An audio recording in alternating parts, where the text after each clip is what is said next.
नहमदुहु व नुसल्ली अला रसूलिहिल करीम अम्मा बाद फ़अऊज़ु बिल्लाहि मिनश शैतानिर रजीम बिस्मिल्लाहिर रहमानिर रहीम रब्बि इश्रह ली सदरी व यस्सिर ली अमरी वहलुल उक़दतम मिन लिसानी यफ़क़हू क़ौली अल्लाहुम्मा ज़िदना इल्मा अल्लाहुम्मा जअलना मिनल लज़ीना आमनू व अमिलुस स्वालिहाति व तवासौ बिल हक़्क़ि व तवासौ बिस सब्र रब्बी यस्सिर वला तुअस्सिर व तम्मिम बिल खैर आमीन या रब्बुल आलमीन।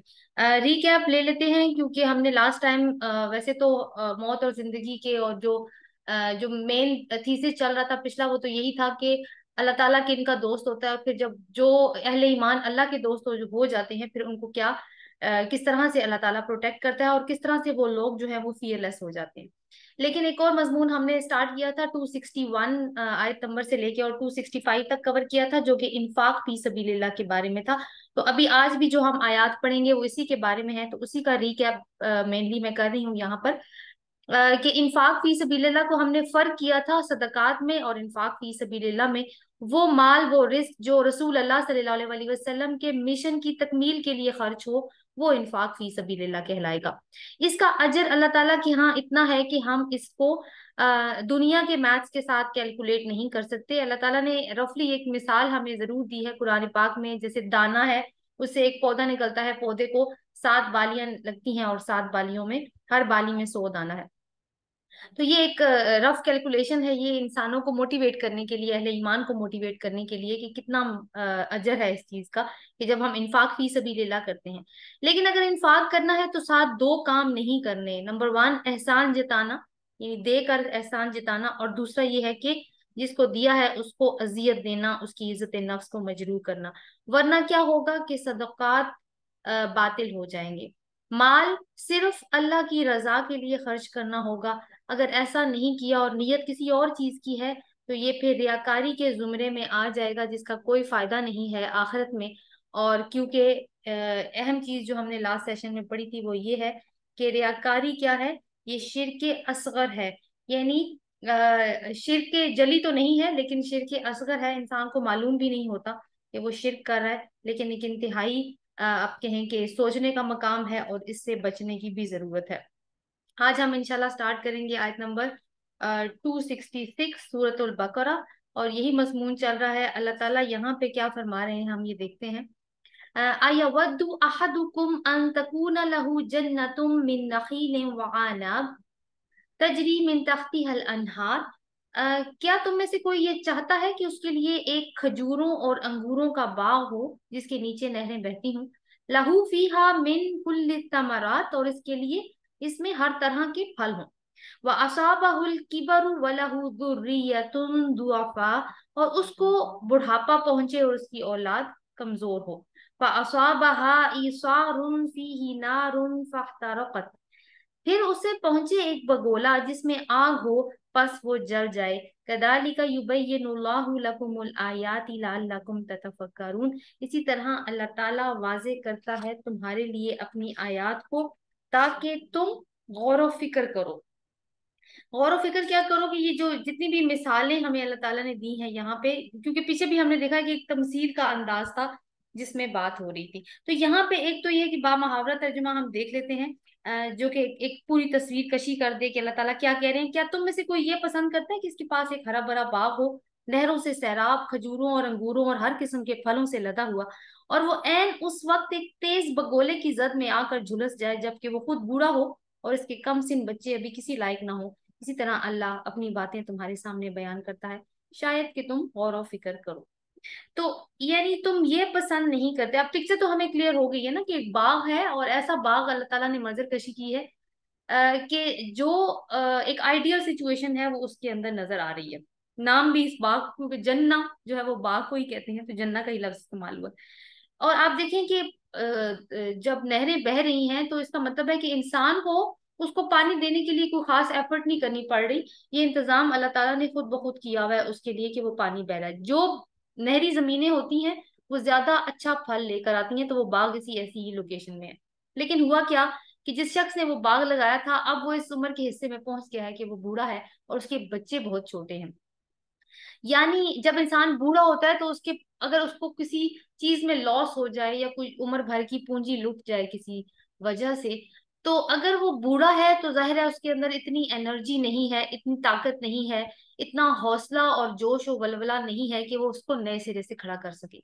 दूसरी बात ये है कि अगर उसकी औलाद छोटी है तो ये बात भी वैसी ही है, क्योंकि औलाद वैसे तो माँ बाप की मदद करती है, उनकी उनकी को बाजू बन जाती है, उनका कुव्वते बाजू बन जाती है। लेकिन अगर औलाद छोटी हो और इंसान की कमाई भी लुट जाए जबकि वो बूढ़ा हो, तो फिर क्या होगा कि वैसी ही सिचुएशन है, एक हेल्पलेसनेस की सिचुएशन है। तो अल्लाह ताला यहाँ पे जो हमारे लिए बात फरमा रहे हैं वो ये है कि तुम ये पसंद नहीं करते कि तुम्हारी उम्र भर की कमाई किसी ऐसे नाजुक मौका पर तबाह हो जाए जबकि तुम उससे फायदा उठाने के सबसे ज्यादा मोहताज हो, और तुम्हारे पास ये चांस भी ना हो कि तुम असर नो उसको खड़ा कर सको।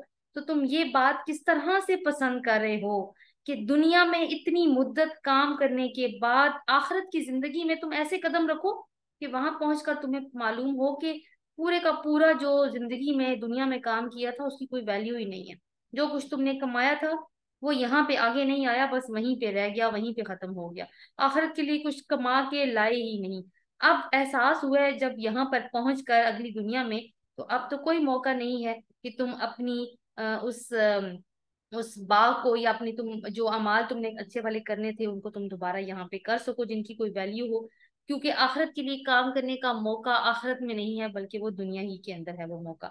तो अगर आखिरत की फिक्र किए बगैर ही दुनिया में सारी उम्र लगे रहे, कोशिशें भी करते रहे, एनर्जीज भी लगाते रहे, जिंदगी खपा ली अपनी, तो तुम्हारा हाल भी जब तुम्हारी जिंदगी का सूरज गरूब हो रहा होगा तो वैसे ही होगा जैसा इस बूढ़े शख्स का हाल है, कि जिसकी उम्र भर की कमाई खत्म हो चुकी है और जो जो एक बाग था जो उसका सहारा था, जबकि उसकी औलाद भी इस काबिल नहीं है कि वो उसकी मदद करे। तो अल्लाह ताला ने कहा इस तरह से मिसालों से हम अपनी आयत को तुम्हारे ऊपर वाजे करते हैं ताकि तुम गौर व फिक्र करो। एक माना इसमें ये भी निकलता है कि एक ऐसा शख्स, क्योंकि पीछे रियाकारी की बात गुजरी है, कि जिसने रियाकारी के लिए अपना माल खर्च किया, तो गोया इसने एक बाग तो बहुत खूबसूरत लगाया जिसकी लोग तारीफें भी करते हैं, दुनिया में उसको फायदे भी दे रहे हैं जैसे बाग फल देता है। लेकिन वो जब आखिरत में कदम रखेगा तो उसके उस पूरे एफर्ट की को जीरो से मल्टीप्लाई कर दिया जाएगा, उसकी कोई भी वैल्यू नहीं होगी। तो यही सिचुएशन है, अल्लाह ताला हम हमें बचाए इस चीज से। आगे अल्लाह ताला फरमाते हैं या अय्युहल्लज़ीना आमनू अनफिकू मिन तय्यिबाति मा कसबतुम, ए लोगो जो ईमान लाए हो खर्च करो पाकीज़ा चीजों में से जो तुमने कमाई है, व मिम्मा अखरजना लकुम मिनल अर्द, और उसमें से जो हमने तुम्हारे लिए जमीन से निकाला। ठीक है, यानी ईमान वालों से खिताब करके कहा जा रहा है कि तुमने नंबर एक चीज कि तुमने खर्च करना है, लेकिन किस तरह का माल खर्च करना है ये अल्लाह ताला यहाँ पे उसके प्रोटोकॉल दे रहे हैं कि उसकी राह में जब तुम इंफाक करते हो तो तुम्हारे क्वालिटी क्या होनी चाहिए उस चीज की जो तुम दे रहे हो। तो एक चीज तो ये कि तो ये बात में से पाकीज़ा चीजों में से दो जो तुम कमा रहे हो, जो तुम्हारी हाथों की कमाई है, और जो कुछ हमारे हमने तुम्हारे लिए जमीन में से निकाला है, यानी जमीन की पैदावार भी इससे मुराद हो सकती है और कुछ मादनियात भी।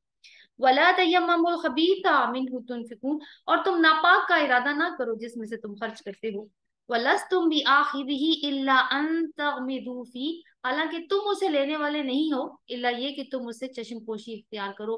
वालमू, और जान लो, अन्नल्लाह गनीयुम हमीद, अल्लाह ताला बहुत बेनियाज है और बहुत तारीफ करने वाला है।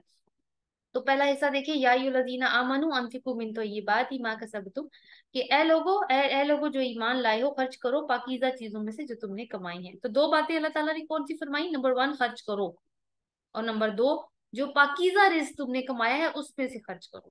यानी अगर तुम बिजनेस कर रहे हो तो तुम्हारा बिजनेस का सोर्स कैसा होना चाहिए। अगर तुम जॉब कर रहे हो तो तुमने जॉब के अंदर किसी किस्म की कोई डंडी नहीं मारी हुई, तुमने उसके अंदर कोई दो नंबरी नहीं की हुई, तुमने अपनी सर्विसेज को उसी तरह, क्योंकि तुम्हारा टाइम तो पेड था ना, तो उस टाइम को तुमने ऑनेस्टली कंज्यूम किया है और अपनी रिस्क को हलाल किया है। क्योंकि हराम माल से माल खर्च करने का, अल्लाह की राह में माल खर्च करने का कोई फायदा नहीं है। अगर कुछ लोग ऐसा करते भी हैं, जो कि जाहिर है कि हर एक के नजदीक नेकी का एक स्टैंडर्ड होता है और वो अपने जमीर की खलिश को मिटाने के लिए भी कोई ना कोई नेकी का काम जरूर करता है। जैसे हम मूवीज में देखते थे ना, और हमें बड़ा आइडियलाइज करके दिखाया जाता था कि डाकू हैं जो कि अमीर लोगों को शहरों में लूटते हैं और गांव में वो सारा माल अपने गांव में जाके दे देते हैं और गांव में बड़े हीरो बने हुए हैं। तो ऐसे इंफाक का कोई फायदा नहीं है। ये दिल की तसल्ली तो जरूर हो जाएगी, जमीर की खलिश भी शायद थोड़ी देर के लिए खत्म हो जाए, लेकिन वो काम करने के बाद लौटेंगे कहाँ दोबारा, उसी हराम बिजनेस की तरफ। तो अल्लाह ताला फरमाते हैं कि खर्च किस माल से करना है, जो तुमने हलाल सोर्स से कमाया है, फिर तुम्हारा अजर डबल होगा।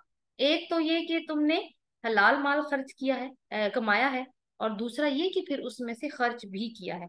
और दूसरी बात, कहाँ से खर्च करना है, वो मिम्मा अखरजना लकुम मिनल अर्द, और उसमें से जो हमने तुम्हारे लिए जमीन से निकाला है, यानी जो जमीन उगाती है। जैसे कि फल अगर बाग लगा हुआ है या खेत लगे हुए हैं, तो इसकी कटाई का एक वक्त आता है। जब कटाई का वक्त आए तो तुम अपनी फसल काट लो, तो उसमें से फिर अल्लाह ताला की राह में खर्च करो। इसको उश्र कहते हैं। जैसे कि हमें मालूम है कि एक सर्टन अमाउंट ऑफ अगर माल की हमारे पास है, जैसे 7.5 तोले सोना है, और उसके इक्विवेलेंट अमाउंट की रकम हमारे पास पड़ी है, और उसके ऊपर साल गुजर जाए, तो फिर हमें 2.5% के हिसाब से उसके ऊपर जक़ात देनी होती है। तो जमीनों का क्या हिसाब है, जो फल वहां से या जो भी गल्ला आ रहा है या जिस किस्म का भी यील्ड दे रही है फसल, उसमें से फिर उशर अदा करना होता है। और ये बारानी जमीनों का अलग परसेंटेज होती है और नहरी जमीनों की अलग होती है। तो यहाँ पे उसकी बात आ रही है। अल्लाह ताला उससे बात कहते हैं, वला तयम्ममुल खबीथ मिन्हु तुनफिकून, तो खबीस का इरादा ना करो। तयम्ममु का लफ्ज इस्तेमाल आया। तयम्मम का लफ्ज तो हमने वैसे सुना हुआ है पहले भी, वजू और तयम्मम, ये दो अल्फाज हमें पता है। तयम्मम का मतलब होता है इरादा करना, कसद करना। तो कुरान पाक में अल्लाह ताला कहते हैं फतयम्ममु सईदन तय्यबा, तो पाक मिट्टी का इरादा कर लो, यानी तुम्हें पानी ना मिले तो पाक मिट्टी का इरादा कर लो। तो किस तरह के माल को देने का इरादा करना है हमने, गंदा माल ना हो, घर का फालतू कूड़ा कबाड़ ना हो, रद्दी माल ना हो। ये नहीं कि घर में बहुत चीजें पड़ी हैं, कुछ ऐसी हैं जो हमें अब हमारे यूज की नहीं है, वो इतनी पुरानी हो गई हैं, इतनी वॉरन आउट हो गई हैं कि अब हम उनको इस्तेमाल नहीं करेंगे, अपना घर साफ करते हैं, उनको किसी गरीब को दे देते हैं। तो तुम ये देखो कि तुम किसके लिए खर्च कर रहे हो, उस रब के लिए खर्च कर रहे हो, क्या उसकी ये शान है।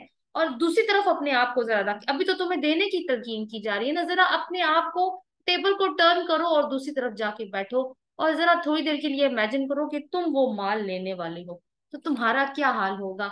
तो अल्लाह ताला ने साइकोलॉजिकली हिट किया है मोमिनों को, वलस्तुम बिआखिदिही इल्ला अन तुमिदू फी, हालांकि तुम उसे लेने वाले नहीं हो इल्ला ये कि तुम उससे चश्मपोशी इख्तियार कर दो।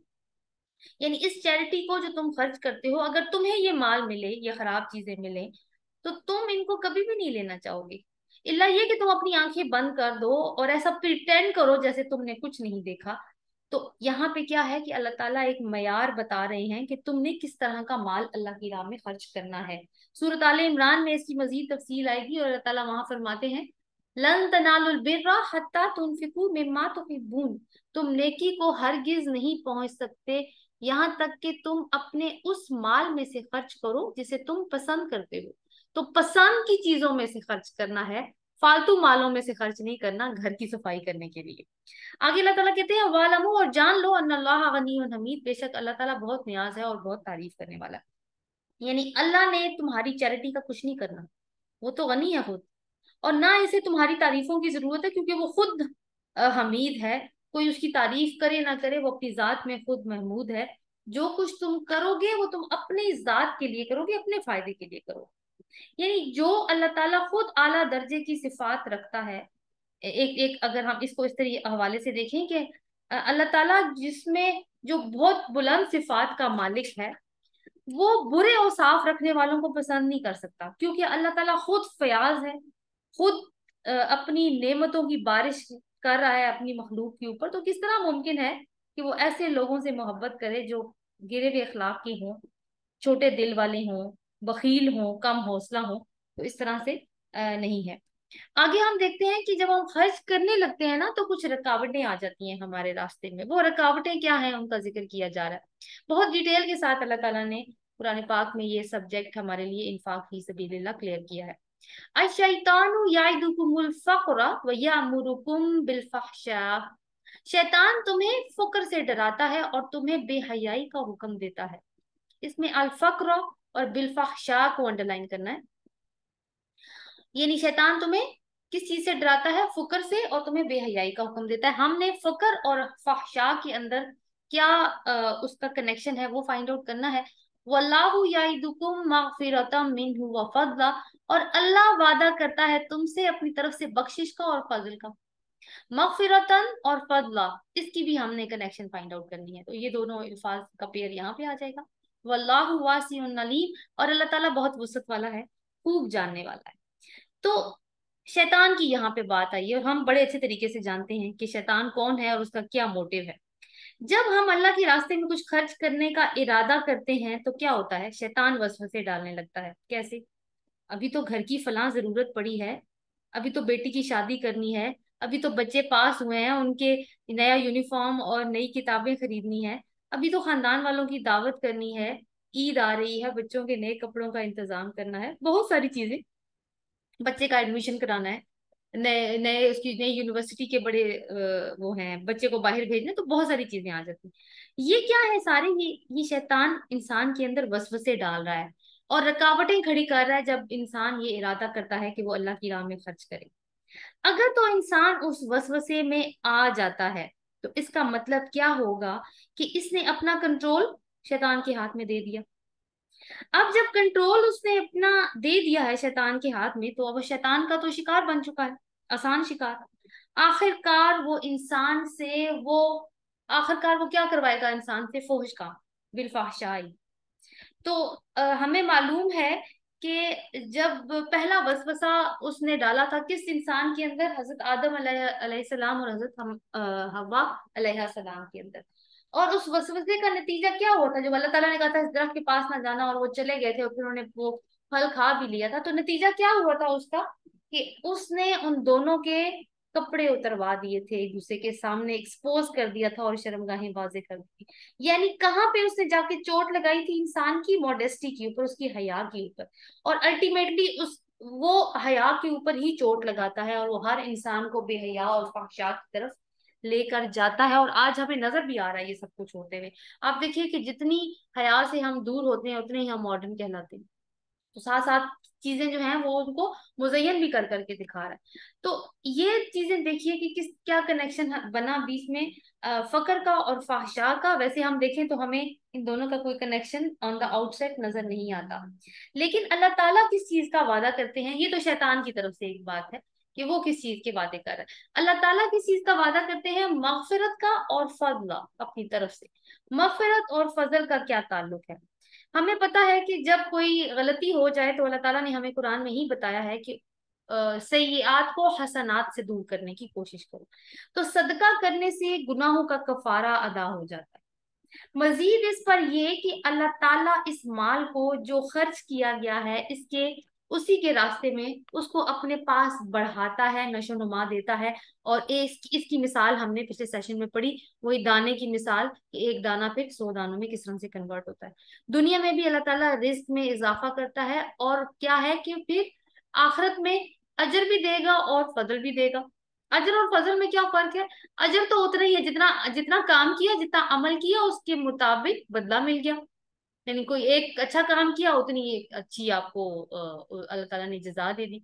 फजल क्या है, टॉपिंग, बोनस, यानी अपनी तरफ से अपनी रहमत की वजह से अल्लाह ताला उसके ऊपर मजीद भी देगा। तो अल्लाह ताला आगे से आगे लिखते हैं अपनी सिफात के बारे में, हम इंसानों को बता रहे हैं कि वल्लाहु वासिउन अलीम, अल्लाह ताला तो वसत वाला है और बहुत जानने वाला है। यानी वसत वाला होने का मतलब है कि जितना चाहे बढ़ा दे, वो तो अपनी शान के मुताबिक फैसला करेगा ना, हम उसकी मैथ्स नहीं समझ सकते। और अलीम है यानी जानता है कि किस नीयत के साथ तुम अपना माल खर्च कर रहे हो, इस चीज को भी वो बहुत अच्छे तरीके से जानता है। अगली आयत भी बहुत ज्यादा खूबसूरत है और बहुत ज्यादा लिंक्ड है इससे। वैसे भी अगर हम इस आयत को लाइक अलग करके भी पढ़े तो भी ये बहुत ही खूबसूरत आयत है। 269, यूतिल हिकमत मैं यशा, वो हिकमत देता है जिसे वो चाहता है। वो मैं यूतल हिकमत फकद ऊतिया खैरन कसीरा, और जिसे हिकमत दे दी गई उसको तो खैर कसीर मिल गई। फकद ऊतिया खैरन कसीरा, उसको तो खैर कसीर दे दी अल्लाह ताला ने। वमा यद्दक्करु इल्ला उलुल अलबाब, और नहीं नसीहत पकड़ते मगर अकल वाले। तो हम यहाँ पे ये देखते हैं कि ये हिकमत क्या चीज होती है। हिकमत का मतलब इल्म नहीं है, कोई बहुत बड़े फलसफे की कोई डिग्री नहीं है, बल्कि हिकमत क्या है कि इंसान मामले की गहराई को समझे और फिर उसके मुताबिक फैसला करे। दूसरी चीज ये है कि इल्म को अपनी जिंदगी में इस्तेमाल करना हिकमत है। मसलन हमें पता है आग जलाती है, तो हमें जब पता चल गया, इस चीज का इल्म आ गया ना हमारे पास, हमारी जिंदगी में इसकी इम्प्लीमेंटेशन कैसे होगी कि हम अपना हाथ इसके ऊपर ही रखेंगे। क्योंकि अगर हमने अपना हाथ ऊपर रख के अपने इल्म को वेरीफाई किया, तो इसका मतलब है फिर हमने हिकमत का सबूत नहीं दिया, बेवकूफी का सबूत दिया, क्योंकि अब हमारा हाथ जल चुका है। तो ये है कि ये चीज है कि हमने अपने इल्म जो हासिल किया है उसको किस तरह से प्रैक्टिकल लाइफ में ढाल दिया है। दूसरी बात, इसका मतलब जैसे मैंने आपको पहले बताया कि सही वक्त पर सही फैसला करना भी है, और बसीरत भी कहा जाता है इसको। मुख्तलिफ तरह से इसकी तफसीर की जाती है। यहाँ पे इस इरशाद से अल्लाह ताला क्या बताना चाह रहे हैं हमें, कि जिस शख्स के पास हिकमत की दौलत होगी वो बिल्कुल भी शैतान की बताए हुए रास्ते पर नहीं आएगा, बल्कि वो उस रास्ते पर जाएगा जो अल्लाह ताला ने उसे दिखाया है। कौन सा? मगफिरतुम व फज़ल।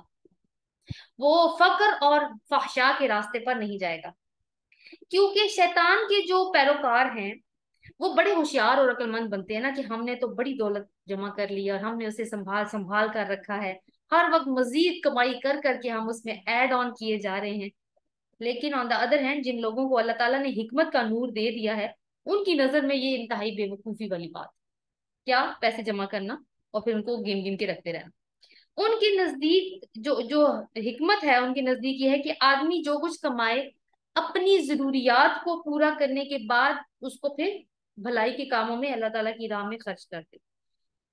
ये दो तरह के कैरेक्टर हमने देखे, ठीक है। पहला कैरेक्टर जो शैतान का पैरोकार बन गया है और अपनी दौलत को संभाल संभाल के रख रहा है, हो सकता है दुनिया में वो एक खुशहाल जिंदगी बसर कर रहा हो, एज कंपेयर टू उसके जो अपनी जरूरियात को सिर्फ पूरा करता है और उसके बाद अपने माल को खर्च कर देता है। लेकिन क्या ये जिंदगी जो हम गुजार रहे हैं ये पूरी की पूरी जिंदगी है? नहीं, बल्कि ये इस पूरी जिंदगी का एक जुज्व है। जिंदगी हमारी कब से शुरू हुई थी? जब हमारी रूहों को पैदा किया गया था आलम बाला में, फिर उनको बारी बारी भेजा गया इस दुनिया में ताकि यहाँ पे अमल करें, एग्जाम टाइम गुजारें, इम्तिहानी वक्फा क्रॉस करें यहाँ पर आके। उसके बाद जब ये मोहलत खत्म हो जाएगी तो हम इस जिंदगी के एक नए फेज में दाखिल होंगे जो बरज़ख है, ठीक है। कुछ हिसाब किताब वहां पर भी है। और आफ्टर दैट तो फाइनल पोर्शन क्या होगा, जो यौम आखिरा होगा, और उसके बाद या तो जन्नत हो या तो दोज़ख। और वो जिंदगी वो कभी भी खत्म नहीं होने वाली, वो हमेशा रहने वाली जिंदगी है। तो आप खुद देखिए कि ये दुनिया की जिंदगी जिसकी खातिर इंसान शैतान का पैरोकार बन जाता है, उसको अगर इंसान खुशहाल बनाने के लिए पूरी तरह तगोदोद करता है, तो क्या वो वाकई हिकमत वाला है? नहीं, वो तो सख्त बेवकूफ है। हिकमत वाला कौन है फिर? अक्लमंद कौन है? जिसने इस छोटी सी जिंदगी की मोहलत से फायदा उठाकर थोड़ा सा जो सरमाया, जो माल, जो रिस्क अल्लाह ने ही उसको दिया था, उसी को इस्तेमाल करके उसने अपनी हमेशा की जिंदगी के लिए एक खुशहाली का बंदोबस्त कर लिया। लेकिन ये कौन करते हैं ये लोग? अल्लाह ताला कहते हैं ये बड़े स्मार्ट लोग हैं जो ये काम करते हैं। स्मार्ट लोगों को अल्लाह ताला कहते हैं उलुल अलबाब। तो उलुल अलबाब लोग जो हैं वो ये करते हैं। तो ये जो उलुल अलबाब है ना, हिकमत को वो इस्तेमाल करती है, क्योंकि हिकमत अल्लाह ताला की तरफ से एक गिफ्ट है। ये पहले भी ये वाला एक्सप्रेशन गुजरा है उलुल अलबाब का, पहले भी और दोबारा आ रहा है। इंशाल्लाह सूरत आले इमरान में हम इसको डिटेल में डिस्कस करेंगे, लेकिन अभी के लिए इतना ही है कि ये वो लोग हैं जो बड़े स्मार्ट हैं। अल्लाह ताला जब इनको हिकमत का तोहफा देता है तो उसको बड़े अच्छे तरीके से यूटिलाइज कर लेते हैं। अल्लाह ताला हमें हिकमत अता फरमाए और सही वक्त पर सही फैसला करने की तौफीक भी अता फरमाए। आगे अल्लाह ताला फरमाते हैं, वमा अनफक़तुम मिन नफ़क़तिन औ नज़रतुम मिन नज़रिन फ़इन्नल्लाह यअलम। और जो खर्च किया तुमने, कोई भी खर्च, मतलब कोई भी चीज, या तुमने कोई नजर मानी, कोई नजर, बेशक अल्लाह उसे जानता है। वमा लिज़ालिमीन मिन अंसार। और जालिमों के लिए कोई मददगार नहीं। तो तुमने कुछ भी खर्च किया हो या तुमने कोई नजर मानी हो, अब हम ये देखते हैं कि क्या मतलब है इस चीज का। नजर सबसे पहले देख लेते हैं कि क्या खर्च करने को तो हम देख ही चुके हैं। नजर ये है कि आदमी अपनी किसी मुराद के पूरे होने पर कोई ऐसा खर्च या कोई ऐसी इबादत अपने ऊपर लाजिम कर ले जो वैसे उसके जिम्मे फर्ज नहीं है। जैसे कि स्टूडेंट्स हैं कहते हैं या अल्लाह पेपर मेरा अच्छा करवा दीजिएगा तो मैं 2 नफल पढ़ूंगी ना, 2 नफल पढ़ूंगा। तो वो 2 नफल उसके उसके जिम्मे फर्ज नहीं है, लेकिन उसे नजर मानी है। ठीक है। या फिर कोई ये कहे कि मुझे अच्छी जॉब मिल जाएगी तो मैं इतने रोजे रखूं या इतना इतना सदका करूंगा, तो ये वो चीजें हैं जो अल्लाह ने उसके जिम्मे फर्ज नहीं की, लेकिन चूंकि आप उसने इन्वॉल्व किया ना अल्लाह ताला को, और साथ में उसने ये नजर मानी, और दो कि ये पसंदीदा नहीं है कि हम इस तरह से नजरें माने, लेकिन अगर मान ली है तो क्या है कि वो नजर फिर माननी अल्लाह से मांगी गई, मतलब उसमें शर्त यह है कि वो अल्लाह से मांगी गई हो और वो हलाल और जायज काम के लिए हो, और उसके पूरा होने पर आदमी ने फिर जो अहद किया है, अहद किया था कि मैं ये करूंगा, फिर वो इंसान उसको पूरा भी करे। तो ऐसी नजर जो है ना वो उसको मानना यानी कर लेना ठीक है, वो कर सकता है इंसान। तो उन उसकी बात हो रही है कि खर्च तुम चाहे अल्लाह की राह में करो या शैतान की राह में करो, नजर तुमने ख्वाह अल्लाह के लिए मानी हो या गैर अल्लाह के लिए मानी हो, दोनों सूरतों में अल्लाह ताला आदमी की नीयत से भी वाकिफ है और उसके एक्शन से भी वाकिफ है। नजर में नीयत भी है और एक्शन भी है, दोनों चीजें हैं। शैतान की राह में नजर क्या होती है? एक तो ये मैंने आपको 2 मिसालें दी, ठीक है, नफल की और 3 बल्कि मिसालें दी, नवाफिल की दी, सदके की दी और रोजे की। एक ऐसी नफल होती है कि हमारी मुराद पूरी होगी ना तो हम फलाने बाबा जी के दरबार पे जाके बकरा ज़बह करेंगे या उधर देग चढ़ाएंगे। या आपने देखा होगा कि औलाद जो मेल ऑफस्प्रिंग्स होते हैं उनकी कोई एक लट सी लंबी रखते हैं, पूरा पूरे सर के बाल मुंडवाते रहते हैं, लेकिन वो एक छोटा सा हिस्सा छोड़ देते हैं कि वो एक स्पेसिफिक एज का होगा तो हम फलाने बाबा जी के दरबार पे जाके इसकी वो लट काटेंगे। तो अब ये क्या है? ये शैतान की राह में नजर है। तो जिन्होंने भी, अल्लाह ताला कहते हैं जिस भी राह में तुमने खर्च किया होगा ना, अल्लाह ताला उसको जानता है। तो जो लोग शैतानी राहों में खर्च करेंगे और शैतानी राहों में फिर नजरें मानेंगे, फिर अल्लाह ताला से उनको बचाने वाला कोई नहीं होगा। वो जालिम है। जुल्म क्या किया है यहाँ पे उनको? कि जो इन्फाक उनको रब की खातिर करना चाहिए था, उसका चेहरा पाने के लिए करना चाहिए था, वो उन्होंने नहीं किया, वो उन्होंने गैर अल्लाह को खुश करने के लिए या गैर अल्लाह को राजी करने के लिए किया है। आगे देखिए कि अब ये है कि ये सदकात की बात होगी, तो क्या हम सदके को छुपा के दें या फिर हम सदके को एलानिया तौर पर दें? तो उसके बारे में भी हिदायत आ रही है। इन तुबदु सदकाती फनी इम्मा ही, अगर तुम जाहिर करो सदकात तो क्या ही अच्छा है वो। व इन तुखफूहा व तुतूहल फुकरा फहुव खैरुल लकुम, और अगर तुम उन्हें छुपाओ और छुपा कर फकीर फुकरा को दो तो वो तुम्हारे लिए बेहतर है। व युकफ्फिरु अन्कुम मिन सय्यिआतिकुम, वो तुमसे तुम्हारी बुराइयों को दूर कर देगा। वल्लाहु बिमा तामलूना खबीर, और अल्लाह ताला उस अमल से जिसे तुम करते हो खूब जानने वाला है। तो दो चीजें कि तुम छुपा के भी दे सकते हो, तुम ऐलानिया भी दे सकते हो। तो जाहिर कब करेंगे और छुपा के कब देंगे? तो इसमें यह है कि जो सदका फर्ज हो जैसे जक़ात है, उसको ऐलानिया देना देना अफजल है। उससे होगा क्या कि लोगों के अंदर मोटिवेशन जाएगी। फॉर एग्जाम्पल कि किसी ऑर्गेनाइजेशन ने कुछ लोगों को बुलाया है कि हम फलाना अच्छा काम करना चाहते हैं तो हमें आपकी तरफ से कंट्रीब्यूशन की जरूरत है। तो अब क्या होता है, वो देखते हैं कि कोई भी नहीं आ रहा ना उसके ऊपर वो करने के लिए, कंट्रीब्यूट करने के लिए, तो एक शख्स खड़ा होकर कहता है कि मैं इतना माल इसमें से इसमें इस कॉज के लिए देता हूँ। जब वो ये कहेगा ना तो बाकी लोगों में भी मोटिवेशन आएगी और वो भी खड़े होके अपना माल डोनेट करेंगे, उसके अंदर उस कॉज के लिए देंगे। तो वो शख्स बारिश का पहला कतरा बन गया और उसने ये काम किया। लेकिन अगर उसकी नीयत अपने रब को राजी करने की है और साथ में ये है कि मैं लोगों को भी इस नेकी में शामिल कर रहा हूँ, एक उभार रहा है ना, तो उसका भी उसको अजर मिलने वाला है। तो ये इसकी एक अपनी फजीलत है। लेकिन अल्लाह ताला कहते हैं कि छुपा कर नेकी करना। अब छुपा के कौन सी नेकी की जाएगी, कौन सा सदका किया जाएगा? जैसे कहा जाता है कि नफल नमाज फर्ज तो एलानिया पढ़े और नफल को छुपा कर करें। तो ये है कि जो नफली सदकात हैं उनको हम छुपा कर करें, यानी फुकरा की मदद करें तो छुपा कर करें। तो अल्लाह ताला ने कहा ये तुम्हारे लिए बेहतर है, तुम्हारे लिए भी बेहतर है, जिसको तुम दे रहे हो उसके लिए भी बेहतर है। उसका फायदा क्या होगा? वह युकफ्फिरु अन्कुम मिन सय्यिआतिकुम, अल्लाह ताला तुमसे तुम्हारी बुराइयों को दूर कर देगा। बुराइयां कौन सी? जैसे देखिए इंसान अच्छी और बुरी दोनों किस्म की सिफात का मजमुआ होता है ना। तो जो इंसान के अंदर जैसे कोई बुरी सिफत है, जैसे कोई गीबत करता है या दिल में किसी के लिए कोई बात रख लेता है या इस तरह की कोई नेगेटिविटीज उसके अंदर मौजूद है, तो आहिस्ता आहिस्ता उसके अंदर इतने खूबसूरत औसाफ पैदा हो जाएंगे कि वो औसाफ उन गलत वाले औसाफ को दूर कर देंगे। और फिर ये है कि जो उसके नामा अमाल में थोड़े बहुत गुनाह भी होंगे, अल्लाह ताला उनको भी दूर कर देगा। यानी उसकी अल्लाह ताला उसकी खूबियों पे, उसकी अच्छाइयों पे नजर रखते हुए उसकी छोटी छोटी बुराइयों को उससे दूर कर देगा। वल्लाहु बिमा तामलून खबीर।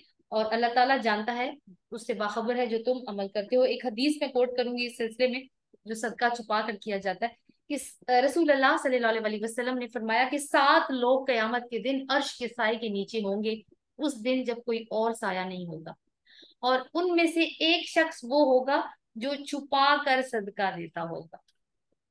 तो दोनों तरीके से आप देखिए, लेकिन बात वही है कि नियतों को तो अल्लाह ताला जानता है। नियत अल्लाह के लिए खालिस है तो एक्नॉलेज हो जाएगी, लेकिन अगर नियत कुछ और है तो उसके बारे में हम पढ़ चुके हैं, फिर तो सदका बातिल हो गया।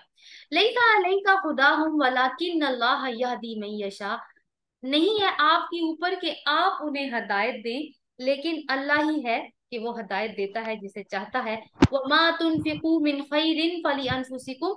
और जो तुम खर्च करोगे मालों में से तो वो तुम्हारे अपने नफ्सों के लिए है। वमा तुनफिकूना इल्ला इब्तिगा वजहिल्लाह। और नहीं तुम खर्च करते मगर अल्लाह ताला का चेहरा चाहने के लिए। वमा तुनफिकू मिन खैरिन युवफ़ा इलैकुम व अंतुम ला तुज़लिमून। और जो कुछ तुम खर्च करोगे तुम्हें पूरा पूरा उसका बदला दे दिया जाएगा और तुम जुल्म नहीं किए जाओगे।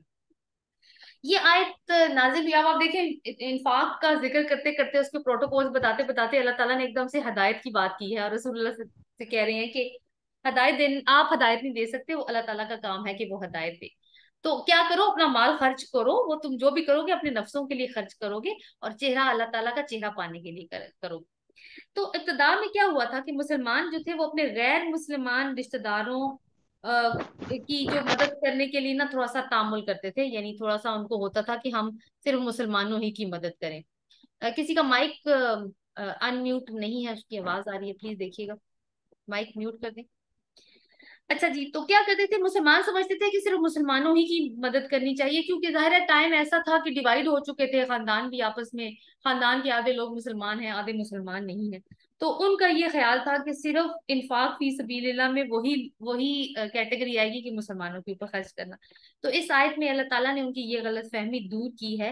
अल्लाह ताला की जो इरशाद है यहाँ पे, उसका मतलब ये है कि इन लोगों के दिलों में हदायत उतारने की जिम्मेदारी तुम पर तो नहीं है। तुम्हारा काम क्या था कि तुम हक को पहुंचा दो, अल्लाह ताला का पैगाम इन तक पहुंचा दो। अब तुम्हारी जिम्मेदारी पूरी हो गई है। ये अब अल्लाह के इख्तियार में है कि अल्लाह उनको हदायत देता है या नहीं देता। रहा ये कि उनकी दुनियावी हाजतें पूरी करना, तो तुम इस वजह से मत रुको कि उन्होंने हदायत को कबूल नहीं किया। अल्लाह की रजा के लिए जिस भी हाजतमंद इंसान की तुम मदद करोगे, अल्लाह ताला उसका तुम्हें पूरा पूरा बदला देगा। युवफ़ा इलैकुम व अंतुम ला तुज़लमून। और तुम में किसी किस्म का जुल्म नहीं होगा। यहाँ पे जुल्म से क्या मुराद है कि इंसान जैसे खर्च करता है ना, वो शायद ये डाउट रखे अपने दिल में कि शायद अल्लाह ताला मुझे इसका बदला नहीं देंगे, या चूंकि मैंने गैर मुस्लिम पे खर्च कर दिया तो उसका मुझे बदला नहीं मिलेगा। नहीं, ऐसा जुल्म तुम्हारे साथ नहीं किया जाएगा।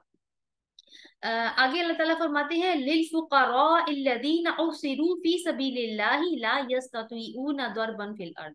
यहाँ पे अल्लाह ताला फरमा रहे हैं कि इंफाक फी सबीलिल्लाह तुमने करना है तो किस पर करना है, कहाँ पे इंफाक करना अफजल है। कुछ सूरतें हमने पहले भी पढ़ी हैं, कुछ यहाँ पे अल्लाह ताला मिसाल से वाज़िह कर रहे हैं। वो लोग जो अल्लाह के रास्ते में घेर लिए गए, नहीं वो इस्तात रखते जमीन में चलने फिरने की। या सुबुहुमुल जाहिलु अगनिया मिनत ताफुफ। और जाहिल समझते हैं कि ये लोग मालदार हैं। तारिफुहुम बिसीमाहुम, तुम उनको उनके चेहरे से पहचान लोगे। ला यसलूनल नासा इल्हाफा, वो लोगों से लिपट कर सवाल नहीं करते। वमा तुनफिकू मिन खैरिन फइन्नल्लाह बिही अलीम। तो जो भी तुम खर्च करोगे माल में से तो बेशक अल्लाह ताला इसे खूब जानता है। क्या बात हो रही है कि कुछ लोग ऐसे होते हैं जो अपनी जिंदगी में अपनी जिंदगी को वक्फ कर लेते हैं अल्लाह ताला के मिशन की तकमील के लिए, जो कुछ उसने इंसान को दिया है। जैसे कि असहाबे सुफा थे, जो अल्लाह ताला के दीन की खिदमत के लिए उन्होंने अपनी जिंदगी को वक्फ कर लिया था। उनके पास ना तो इतना टाइम था कि वो अपनी मुआश को, अपने रोजगार को पैदा करने की कोई जिद्दोजहद कर सके, और ना ही वो ऐसा करते थे क्योंकि उनका मकसद कुछ और था। रसूलुल्लाह सल्लल्लाहु अलैहि वसल्लम की जिंदगी में ये जो असहाब थे, इनकी काफी तादाद थी, 300-400 लोग थे, और अपने घर बार छोड़कर ये मदीना आए थे। हर वक्त रसूलुल्लाह सल्लल्लाहु अलैहि वसल्लम की खिदमत में रहते थे। जब रसूलुल्लाह सल्लल्लाहु अलैहि वसल्लम इनको किसी मुहिम पे भेजना चाहते थे तो ये वहां चले जाते थे, जैसे पढ़ने पढ़ाने का काम है, या फिर जंगों में जाते थे ये लोग, पार्टिसिपेट करते थे। और अगर कोई काम नहीं होता तो मदीने में रह के रसूलुल्लाह सल्लल्लाहु अलैहि वसल्लम से इल्म हासिल करते थे, और फिर उन्होंने आगे से इल्म को फैलाया भी बहुत है। हजरत अबू हुरैरा उनमें से एक है। तो बाज औकात इनकी ये हालत हो जाती थी, क्योंकि मुआश का इंतजाम तो कोई नहीं था ना, तो फाके आ जाते थे इनके ऊपर, बहुत बुरा हाल हो जाता था इनका। और दूसरी बात, अल्लाह ने